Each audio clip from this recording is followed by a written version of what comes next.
Write an equation of the line that passes through the points 3, -2 and -5, 4 in both point slope and slope-intercept forms.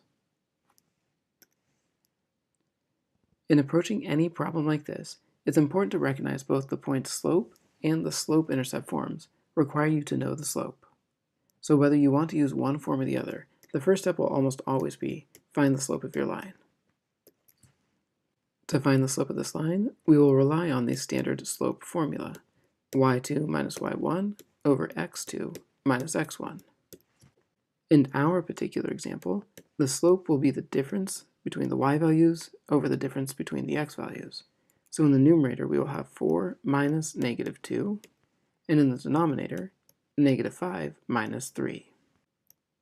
Simplifying this, 4 minus -2 is 6, -5 minus 3, -8, and 6 divided by -8 is a -3/4.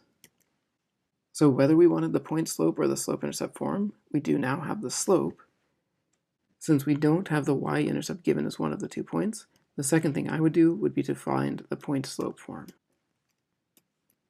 To remind ourselves, the point slope form is y minus a given y value equals the slope in parentheses x minus a specific x value, where the x1, y1 is a particular point on this line. Because we were given 2 points, there are 2 different answers we could give that would both be correct for the point slope form. Using the point 3, -2, our answer would become y minus -2 equals the slope, -3/4, times in parentheses x minus the x value of 3. Now it's important to note, on the left side of the equation, y minus -2 was converted to y plus 2. On the other hand, the other correct answer we could have used, using the point -5, 4, y minus the y value of 4 equals the slope, -3/4, x minus the x value of -5. Again, x minus -5 was converted to x plus 5. To find the equation in slope-intercept form, there are actually 2 ways we could proceed. One would be to take an equation that we already have in point slope form. So I'll take the equation y plus 2 equals -3/4 in parentheses x minus 3. And we can take that equation and solve it for y. The first step in solving for y will be to distribute the -3/4 on the right side of the equation. So -3/4 times x is -3/4 x, and -3/4 times a -3 is a positive 9/4. To finish solving that equation, we would then need to subtract the 2 from the left side of the equation. So our new version has become y equals -3/4 x plus 9/4 minus 2. But to be able to subtract the 2 from the 9/4, I need to convert the 2 as a fraction over 1 to have a common denominator with the 9/4. So 2 over 1 is the same thing as 8 over 4.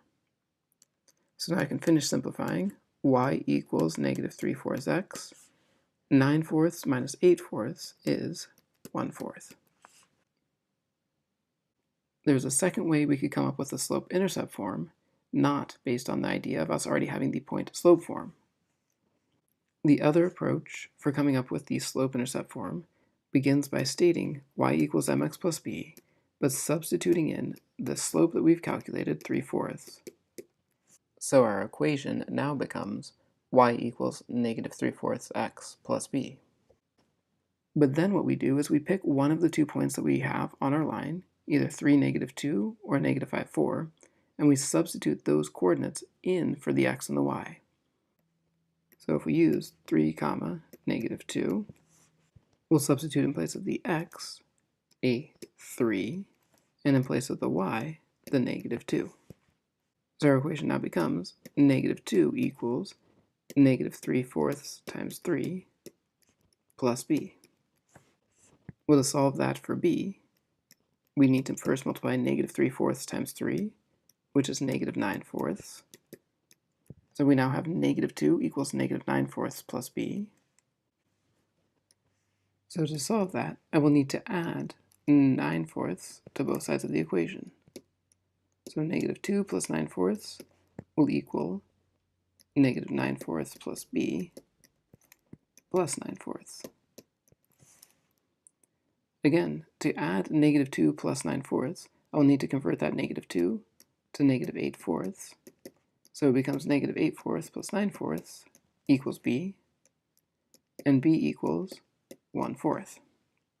You should hopefully recognize the b value that we just calculated matches the b value that we had already figured out having done the other approach. Both approaches will give you the same answer. You would need to decide which one is more comfortable for you.